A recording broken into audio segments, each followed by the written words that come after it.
Soy el doctor William Dongo. Eh, Hoy día vamos a hablar sobre infección del aparato urinario en pediatría. La infección urinaria sigue siendo un problema clínico común e importante en la niñez. Las infecciones urinarias superiores o itus altas o pielonefritis pueden provocar cicatrices renales. Ahí la importancia de hacer un diagnóstico temprano y adecuado en la edad pediátrica.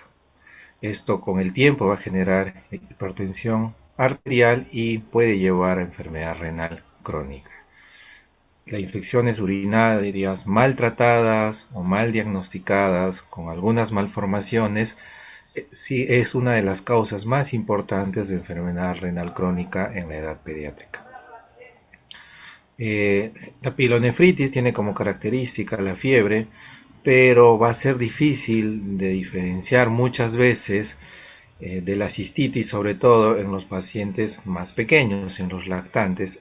Ahí vamos a tener un poco de dificultad en poder diferenciar estas dos entidades, a pesar que la cistitis no está asociada a fiebre, pero porque los niños o porque los lactantes no hablan o no se manifiestan, no vamos a poder tener una clínica más florida como es en los niños más grandes.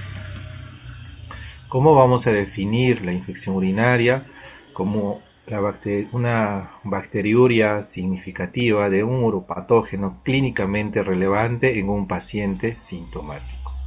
Esta va a ser una definición de una infección urinaria, pero también tenemos algunas otras definiciones según la localización de la infección y algunas con cistitis o infección urinaria baja va a ser toda infección limitada a vejiga y uretra. Generalmente estos pacientes van a presentar síntomas irritativos como son poliaquiuria, disuria y tenesmo vesical. La pielonefritis o ITU alta es una infección que compromete ya el parénquima renal. Entonces el paciente va a tener ya síntomas sistémicos como fiebre, compromiso del estado general, dolor lumbar, vómitos y muchas veces pobre tolerancia oral. La bacteriuria asintomática vamos a poder catalogarla como todo paciente con urocultivo positivo, pero sin sintomatología y exámenes de orina normales. Y tu recurrente es cuando un paciente tiene más de 3 infecciones itus bajas o 2 o más pielonefritis o una pielonefritis más una itu baja en un periodo de un año. Esas son algunas definiciones que debemos conocer cuando vamos a hablar de infección urinaria. Dentro de la epidemiología, aproximadamente el 7% de la edad en la edad pediátrica presentan infecciones urinarias, pero según la edad y sexo va a haber algunas variaciones y la literatura internacional nos va a hablar un poquito del estado de circuncisión. Una edad crítica de la edad en los niños o en el sexo masculino va a ser en los pacientes menores a 3 meses. Vamos a ver que los niños no circuncidados van a tener la mayor incidencia de infecciones urinarias en relación al sexo femenino. Esta va a ser la edad donde más debemos pensar en infecciones urinarias en los varones, ¿no? Vamos a ver que acá las mujeres están en 7.5% y los niños no circuncidados en 20.1%. Los niños circuncidados tienen menores incidencias de infecciones urinarias. A partir de esta edad, ya el sexo femenino es donde más infecciones urinarias vamos a encontrar, 5.7, 8.3, 2.1, frente a las infecciones urinarias en niños, ¿no? Entonces, en esta edad es donde tenemos que tener más cuidado en los varones. ¿Cuáles son los factores de riesgo o los factores del huésped que van a predisponer a los niños a hacer infecciones urinarias? Como habíamos visto, la prevalencia es mayor en los varones, más en menores de 3 meses, pero algunas literaturas nos hablan de menores de 1 año, pero donde más vamos a encontrar es en menores de 3 meses. En mujeres mayores a 1 año. La circuncisión en nuestro país no es una cirugía común. En algunas regiones del mundo sí. Eh, para los lactantes no circuncidados tienen mayor posibilidad de hacer fiebre que los niños no circuncidados, ¿ya? Se habla que la circuncisión se habla como un factor protector para infecciones urinarias, pero nosotros para prevenir una infección urinaria en un paciente varón deberíamos hacer más o menos 115 circuncisiones, o sea, tampoco nos va a ayudar mucho en la prevención de infecciones urinarias. En las lactantes mujeres va a haber mayor prevalencia de infecciones urinarias. Una de las teorías era que la longitud de la uretra en las niñas era más corta que que en los varoncitos, y esto podía ser una causa de infecciones urinarias, ¿no? Eso se está cuestionando ahora mucho en los últimos estudios. Hablan más que la adhesión bacteriana a la mucosa periuretral de las mujeres parece ser mayor. Parece que existen algunos receptores donde se adhieren más los pilis o de la Escherichia coli, y sobre todo que esto parece que es mayor en las mujeres. Pero como factores de riesgo en las mujeres vamos a hablar de la longitud de la uretra, y actualmente mayor preferencia, o parece que hay un factor de adhesión bacteriana en la mucosa periuretral de las mujeres. Otras entidades que van a predisponer las infecciones urinarias van a ser las anomalías urológicas obstructivas, ¿no? Dentro de estas, las más frecuentes son las valvas uretrales posteriores, ¿ya? Entonces, esto es una causa muy común de infecciones urinarias a repetición. Dentro de las afecciones neurológicas, los pacientes que van a tener mielomeningocele, los pacientes que tienen mielomeningocele, la mayoría cursa con vejiga neurogénica. Entonces, estos pacientes van a hacer infecciones urinarias a repetición. Hay algunas afecciones funcionales, que va a haber disfunción de la vejiga y del intestino grueso sobre todo, que van a predisponer a infecciones urinarias, como es el estreñimiento. Ya, perdón acá, pero acá es estreñimiento, es una de las causas más comunes que están asociadas a infecciones urinarias. El reflujo vesicoureteral,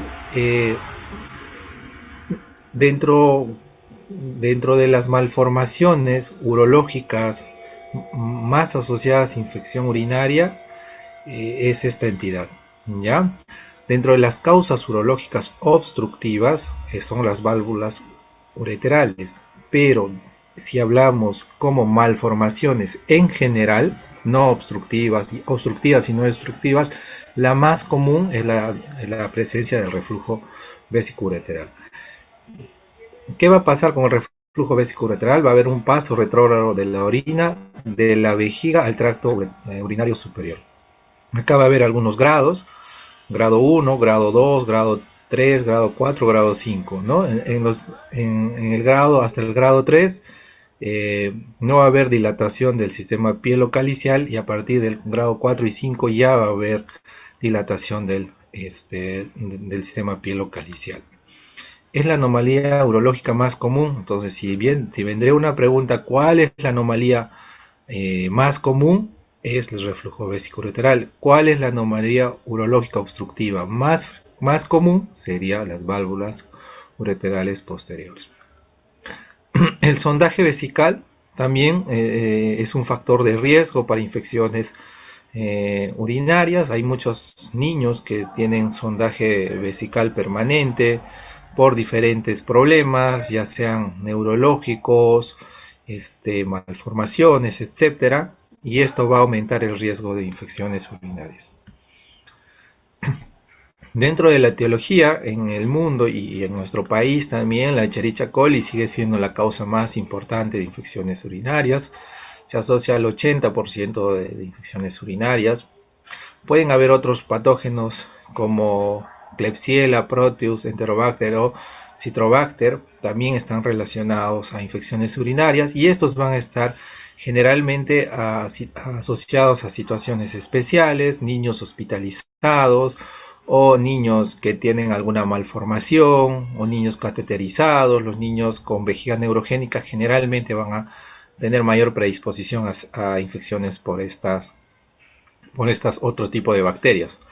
Dentro de los gram positivos también podemos encontrar estafilococos, enterococos, ¿ya? Que son más raros, pero sí pueden estar presentes también en algunas condiciones, sobre todo en los niños hospitalizados.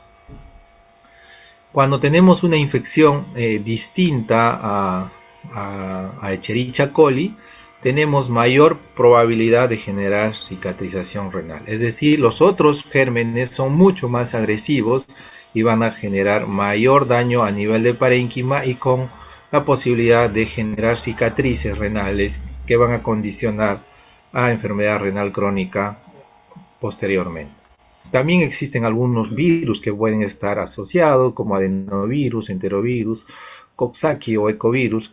Normalmente estos virus van a dar sintomatología de infecciones urinarias bajas, ¿no? Van a producir síntomas similares a una cistitis. También podemos encontrar los hongos como Candida, Aspergillus, Cryptococcus, y estos generalmente van a estar asociados a pacientes con inmunosupresión o uso prolongado de antibióticos, ¿no? También los pacientes con cateterismo urinario permanente van a estar predispuestos a tener infecciones por hongos.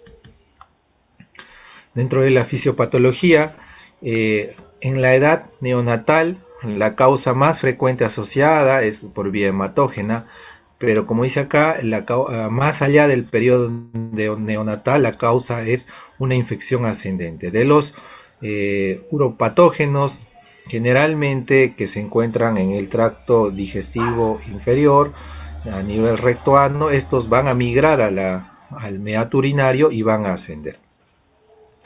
Ya vamos a hablar de lo más común, que vendría a ser Escherichia coli.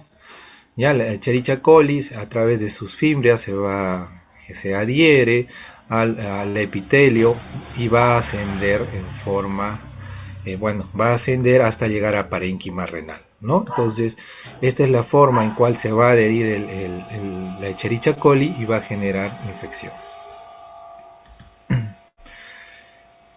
Dentro de la historia clínica de los pacientes con infecciones urinarias, ¿qué importante tenemos dentro de sus antecedentes? Bueno, vamos a preguntar sobre síntomas urinarios a repetición, si tiene antecedentes de estreñimiento o constipación crónica, si ha tenido infecciones itus previas, si hay antecedente o sospecha de reflujo vesicoureteral, si en la familia hay antecedentes de infecciones urinarias, reflujo vesicoureteral u otras anomalías genitourinarias, si se ha podido diagnosticar alguna anormalidad renal a nivel prenatal, ¿no? A veces en las ecografías prenatales se pueden observar algunas malformaciones, o en niñas más grandes si hay actividad sexual. Dentro de la clínica vamos a tener dos grupos, los lactantes y los niños mayores. En los lactantes los signos y síntomas van a ser inespecíficos, ¿ya? Puede haber fiebre como síntoma que va a predominar en esta edad, irritabilidad, mala alimentación o incluso falla de medro, ¿no? Esos síntomas pueden estar presentes en los lactantes. La presencia de otra fuente identificada de fiebre, como son las infecciones respiratorias altas, otitis media aguda, EDA, no disminuye el riesgo de infecciones urinarias, pero no lo descarta. Es decir, si yo tengo un niño que está teniendo un resfrío o sospecho que es un resfrío, que tiene algo de rinorrea, tos y me está haciendo mucha fiebre, pero no debería siempre buscar una infección urinaria, sobre todo en esta edad. ¿Cuáles son los factores de riesgo que aumentan infecciones urinarias en esta edad, en los lactantes? Antecedentes de infecciones previas, si la fiebre es mayor a 48 horas, si es mujer más allá de los 12 meses, eh, esto está acá arriba por favor, mujer menor de 12, mujeres, y en menores de 12 meses los varones, ¿no? Y no cuando no identificamos otra fuente de fiebre. Cuando tenemos, por ejemplo, lactantes, el lactante febril sin foco, la principal causa de fiebre va a ser infecciones urinarias. Cuando ustedes tengan un lactante menor sin un foco aparente, la primera posibilidad va a ser siempre infección urinaria. En los niños mayores ya vamos a tener fiebre, síntomas urinarios como disuria, tenesmo vesical, polaquiuria, dolor abdominal, hipersensibilidad suprapúbica, puñopercusión lumbar, etc. Ya vamos a tener los signos y síntomas más clásicos de infección urinaria. En el examen físico debemos siempre documentar presión arterial, temperatura. Ya a veces las infecciones a repetición ya pueden generar cicatriz renal y esto algún grado de falla renal y ya tener el niño hipertensión arterial. Tenemos que evaluar los parámetros de crecimiento. Como habíamos visto, las infecciones urinarias pueden estar asociadas a fallas de Medro. Durante el examen abdominal en los niños más grandes o en los pequeños se puede evaluar hipersensibilidad suprapúbica, es decir, los puntos ureterales o puñopercusión lumbar en niños un poquito más grandes. Podemos palpar heces, cuerda cólica, sobre todo en los niños estreñidos. Siempre debemos evaluar genitales externos en busca de anomalías anatómicas. Por ejemplo, acá las niñas con sinequias de labios, ¿no? Esto va a predisponer a infecciones urinarias. Los niños, las hipospadias, las fimosis no retráctiles, que tengan un anillo fimótico, esas no van a predisponer más a infecciones urinarias. Siempre hay que evaluar la región lumbar, ¿ya? Para buscar signos de mielomeningocele, ¿no? Las famosas fositas naviculares que están al final de la columna lumbar, vamos a ver unas fositas donde ahí podemos encontrar un mielomeningocele oculto, ¿ya? Entonces siempre debemos evaluar también la región lumbar. Bien, para hacer el diagnóstico tenemos que hacer exámenes de orina y urocultivo. Entonces, en pediatría hay que tener muy en cuenta cómo vamos a tomar la muestra de orina y cómo la vamos a interpretar. Ya en lactantes sin control de esfínteres podemos utilizar la bolsa colectora y el cateterismo o aspiración suprapúbica. El cateterismo o la aspiración suprapúbica son las pruebas de oro, son la mejor manera de obtener la muestra de orina. La aspiración suprapúbica quizás es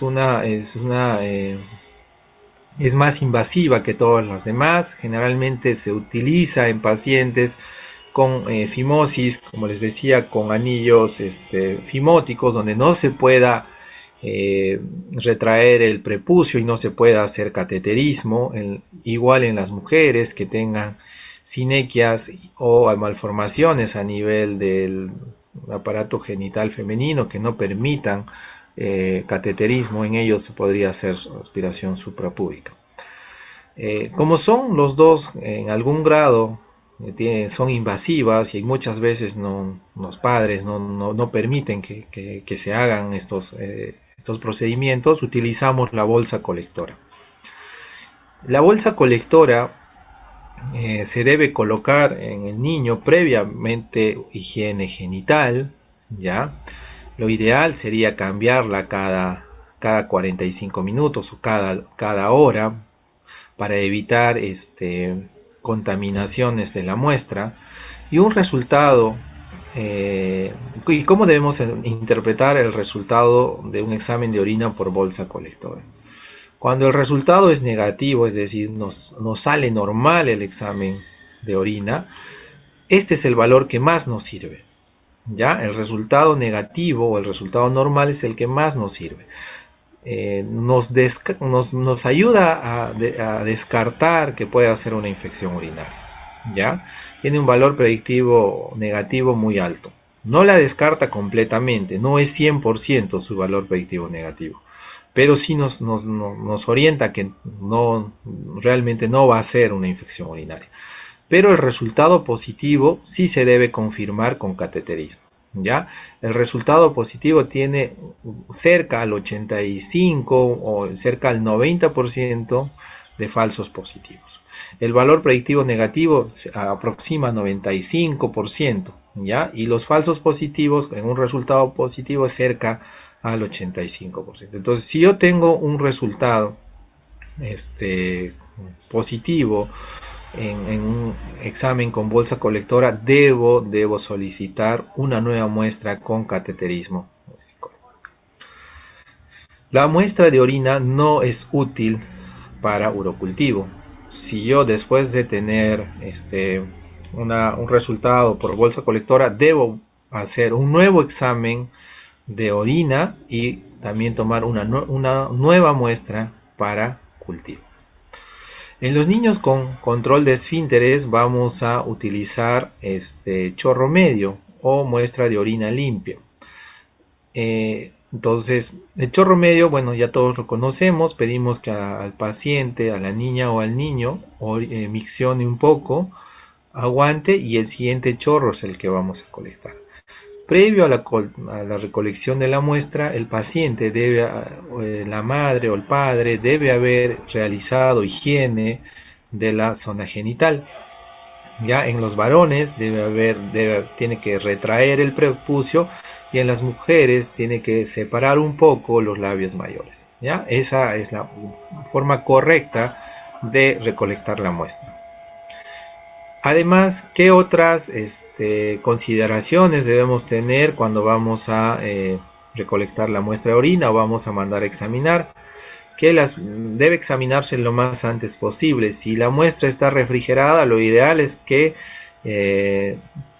se pueda analizar 4 horas, puede estar hasta 4 horas refrigerada. Y si está a temperatura ambiente, en menos de 1 hora debe ser examinada. ¿Ya? Mientras mayor retrasos, mayor la posibilidad de falsos positivos y falsos negativos. ¿Cómo yo voy a interpretar la orina? Cuando yo digo que hay una leucocituria, más de 5 leucocitos en una muestra centrifugada y más de 10 leucocitos en una muestra no centrifugada. El examen de orina, además, ¿qué otros marcadores nos informan? Vamos a hablar de los más importantes: esterasa leucocitaria y nitritos. La esterasa leucocitaria sí nos va a sugerir infección urinaria. Tiene buena sensibilidad, pero tiene poca especificidad. Es decir, va a estar presente en la infección urinaria, pero también puede estar presente en otras condiciones, como por ejemplo deshidratación, glomerulonefritis, apendicitis, en el ejercicio intenso, incluso en la enfermedad de Kawasaki. Entonces, la esterasa leucocitaria tiene buena sensibilidad, pero no tiene buena especificidad. Los nitritos, al revés, es más específica que la esterasa leucocitaria, pero ya tiene una baja sensibilidad. Ya tiene muy baja sensibilidad. ¿Por qué? Porque para que encontremos nitritos en la orina, en el examen de orina, la orina debe estar por lo menos 4 horas en vejiga, ¿no? 4 horas, porque los nitritos van a ser el desecho del metabolismo bacteriano, ¿ya? y en algunas otras bacterias que no son reductoras de nitritos, incluso pueden estar ausentes, ¿no? Como en el enterococo o en la pseudomonas, muchas veces no vamos a encontrar nitritos. Por eso, utilizar tanto la leucocituria como la presencia de nitritos y esterasa leucocitaria nos va a ayudar al diagnóstico, ¿ya? Los nitritos, como habíamos visto, tienen una muy buena especificidad y la esterasa leucocitaria tiene una muy buena sensibilidad. Juntos nos van a ayudar a llegar a aproximarnos más al diagnóstico. El urocultivo es la prueba diagnóstica de infección urinaria. Ya es la prueba de oro, es el gold estándar de infección o para hacer el diagnóstico de infección urinaria. ¿Cómo yo voy a interpretar? Si la muestra es por cateterismo vesical, más de 50.000 unidades formadas de colonia me hace el diagnóstico de urocultivo. Si la muestra está obtenida por chorro medio, más de 10.000 unidades formadas de colonias en gram negativos y más de 10.000 unidades formadas de colonia en casos de gram positivos y hongos. En punción suprapúbica, cualquier recuento de bacterias nos hace el diagnóstico. Si en el cultivo de orina existe crecimiento de enterococo, Klebsiella o pseudomonas, se diagnostica infecciones urinarias aún en ausencia de leucocituria. ¿Ya? Hay que tener un poquito de cuidado cuando estamos evaluando estos casos porque muchas veces no van a generar leucocituria. ¿Qué otras pruebas de laboratorio hay? Marcadores inflamatorios, PCR, BCG, no se utilizan de forma rutinaria, no nos van a ayudar a diferenciar de cistitis, de pielonefritis. Recuerden que el diagnóstico de pielonefritis es un diagnóstico clínico, no es laboratorial, ¿ya? No tienen buena sensibilidad y especificidad, ¿ya? Aunque la PCR se está asociado más, PCRs elevadas está asociado a mayor riesgo de cicatrización. La creatinina no es necesaria de forma rutinaria, debemos solicitarlo solo en pacientes con infecciones urinarias a repetición y sospecha de afectación renal, ¿no? En pacientes donde específicos con esta sospecha vamos a poder solicitarlo. El tratamiento, ¿cuáles son los objetivos del tratamiento? Eliminación de la infección y prevención de urosepsis y cicatrices renales a largo tiempo. El alivio de los síntomas como son dolor, fiebre, lo podemos hacer con paracetamol. No deberíamos utilizar ibuprofeno, ya deberíamos utilizar paracetamol. Para elegir la terapia antibiótica va a depender de algunos factores como la edad, ¿no? Si son menores de 2 meses, probablemente vamos a necesitar terapia parenteral bajo hospitalización. En niños más mayores probablemente vamos a poder utilizar por vía oral y tratamiento ambulatorio según algunas condiciones. La gravedad de la enfermedad, si es una pielonefritis que no está haciendo urosepsis, por ejemplo, va a cambiar la condición del paciente.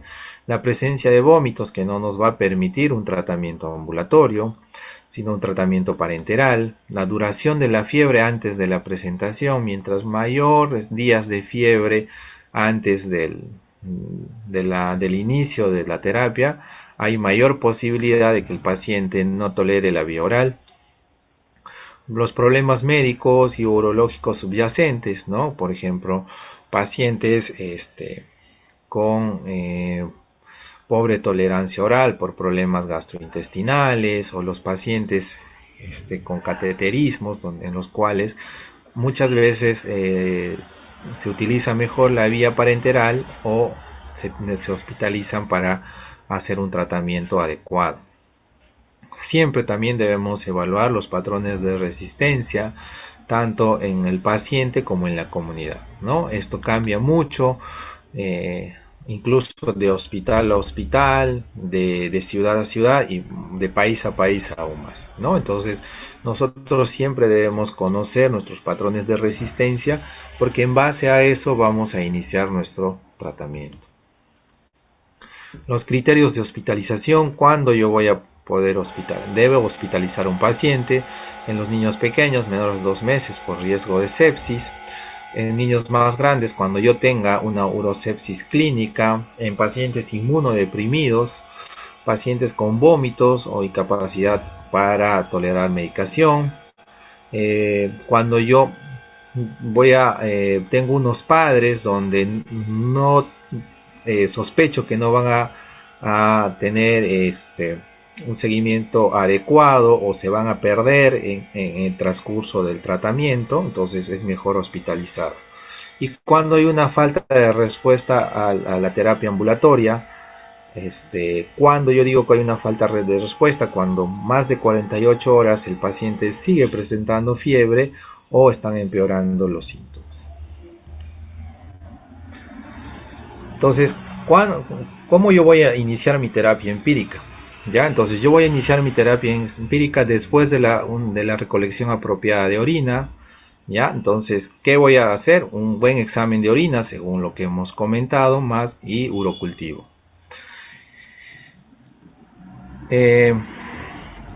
Debo de asegurar el tratamiento para los niños que tienen mayor riesgo de cicatrices renales, ¿no? En esos niños que hemos visto que tienen mayor factores de riesgo, debo asegurar un buen tratamiento, ¿no?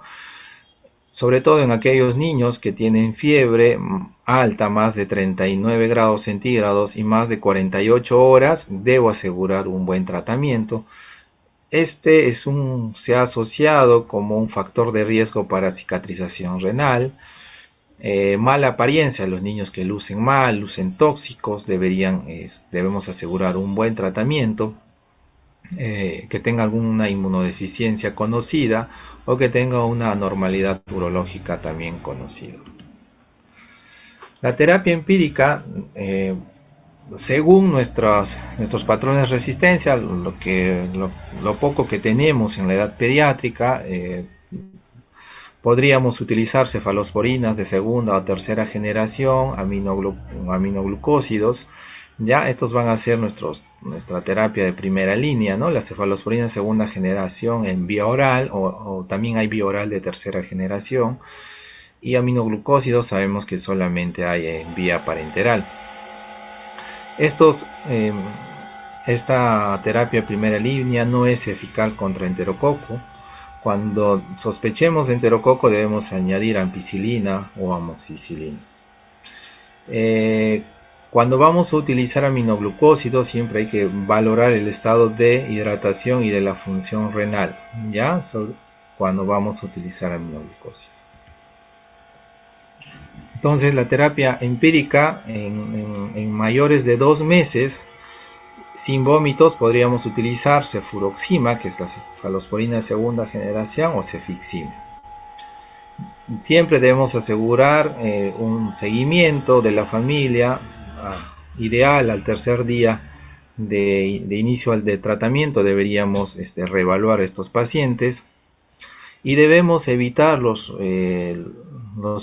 la terapia o los antibióticos que no alcanzan concentraciones a nivel de parénquima renal, ¿no? En los casos de pielonefritis. Si yo tengo un paciente con pielonefritis, no debo dar antibióticos que no lleguen a parénquima renal, como nitrofurantoína.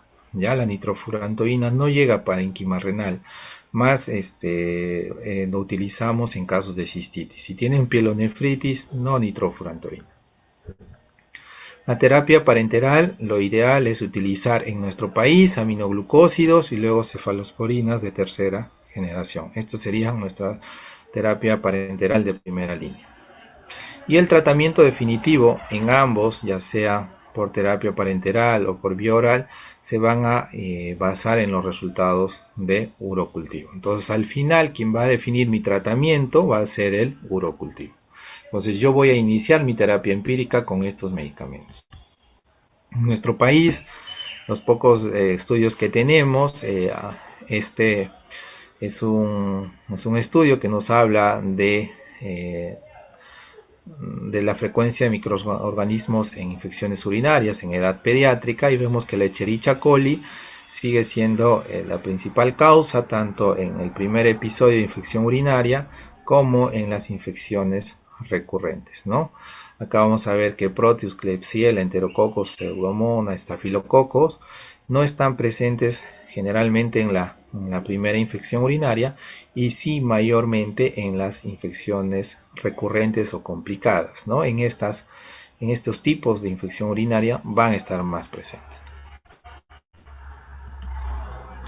La resistencia en nuestro país a los estudios que tenemos, del doctor Chiarella, del doctor Lucana, del doctor Polanco, miren de qué años todavía, pero ya nos hablaba de que la resistencia a cefalosporinas de tercera generación está aumentando y más bien la micacina sigue manteniendo una resistencia aceptable para hacer nuestro tratamiento de primera línea en la parte parenteral, ¿no? En la vía oral, acá, bueno, tenemos cefalosporinas, todavía de primera generación, que tiene alta resistencia, y la cefuroxima, digamos, cerca al 20%.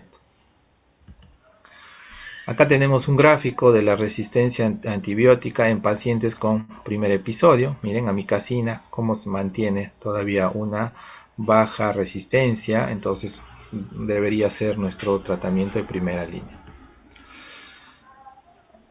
Acá vamos a encontrar tanto a los pacientes con ITU recurrente, ¿ya? Y primer episodio, y miren, la amicacina sigue teniendo baja resistencia.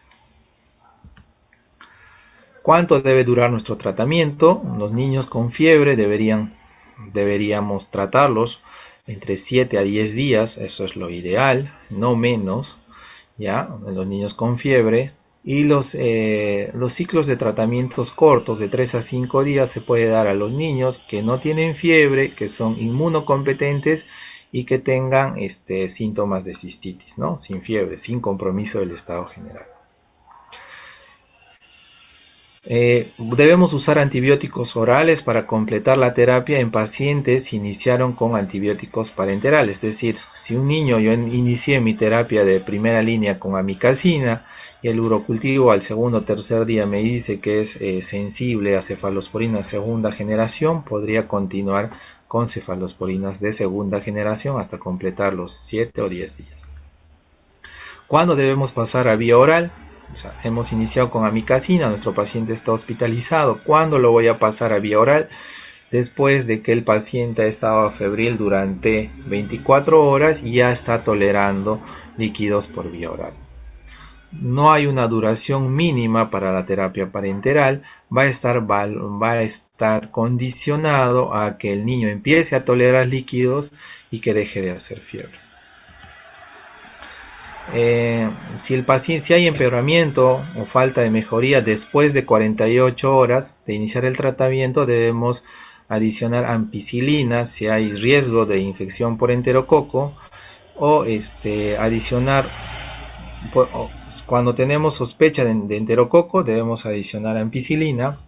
Y podemos adicionar otro antibiótico, por ejemplo una cefalosporina de tercera generación, ceftriaxona, si es que estamos con aminoglucósido, o al revés, ¿no? Si iniciamos ceftriaxona, aumentamos aminoglucósido hasta que el paciente tenga un resultado de un cultivo y nos pueda guiar la terapia final, ¿no? Entonces, si tenemos un paciente que no va bien con el tratamiento después de 48 horas, podemos agregar un nuevo antibiótico, o si sospechamos enterococo, ampicilina.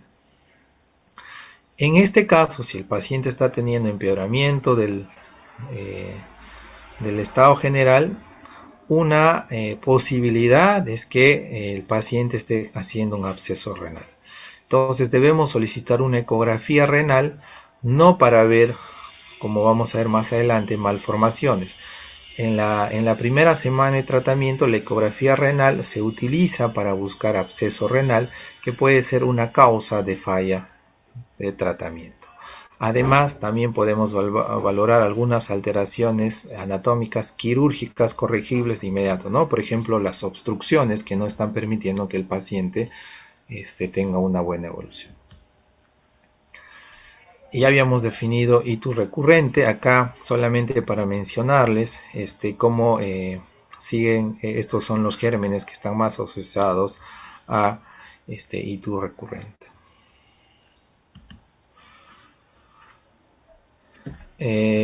Bueno, acá también la resistencia bacteriana en pacientes con infección urinaria complicada o recurrente. Miren, amikacina sigue siendo un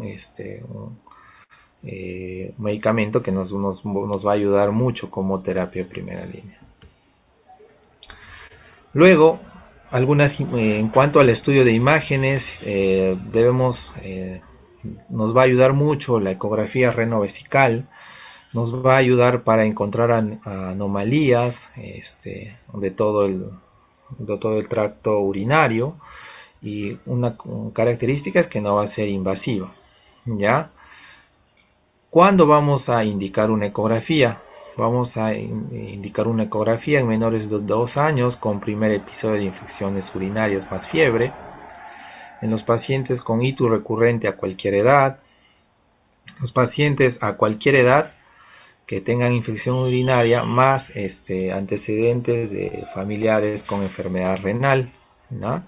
O que el paciente tenga falla de Medro o tenga hipertensión arterial. Los niños que no responden al tratamiento de primera línea, o cuando tengamos una infección urinaria típica. Cuando yo digo que hay una infección urinaria típica, cuando hay un flujo urinario alterado, por ejemplo, está en oligoanuria nuestro paciente, o está haciendo poliurias, ¿no? Cuando hay aumento de la creatinina, cuando hay masas abdominales o vesicales, el paciente está en septicemia o es otra bacteria diferente a Escherichia coli, y cuando hay una falla de tratamiento a las 48 horas. Entonces la ecografía va a depender en el momento de la evaluación. Durante el tratamiento, si sospechamos de complicaciones como absceso renal o perirrenal. Posterior al tratamiento, nos va a ayudar a buscar malformaciones, ¿no? ¿Por qué yo no busco malformaciones durante el tratamiento? Porque el parénquima renal va a estar edematizado, va a haber alteraciones por el mismo proceso infeccioso. Por eso no es el mejor momento hacer la ecografía durante el tratamiento en busca de malformaciones, ¿ya? ¿Cuándo es el mejor momento? Después de la segunda semana de haber iniciado el tratamiento, deberíamos hacer una ecografía en busca de malformaciones. La cistouretrografía miccional es el test de elección para demostrar reflujo vesicureteral. Las indicaciones son en todo paciente que tenga más de 2 episodios de infecciones urinarias más fiebre, el primer episodio de infección urinaria más anomalías anatómicas, otra bacteria que no sea Escherichia coli, y además esté haciendo fiebre, más de 39 grados centígrados, que tenga retardo de crecimiento o hipertensión arterial, ¿ya? Entonces, estas van a ser las indicaciones de una cistouretrografía miccional. Eso sería todo. No sé si tienen alguna pregunta.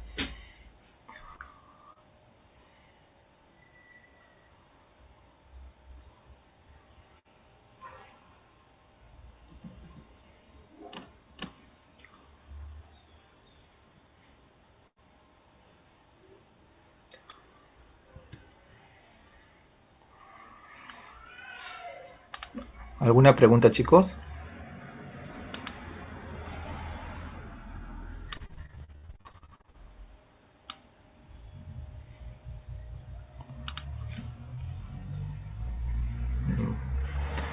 ¿O no me han escuchado? No sé. ¿Todo bien entonces? Sí, todo claro, Sí, doctor. doctor, todo claro. Sí, Muchas doctor, gracias. todo claro. Muy bien. Solamente para terminar la clase, la infección urinaria, como les digo, es una de las causas más importantes de enfermedad renal crónica en la edad pediátrica. Siempre hay que sospecharlo.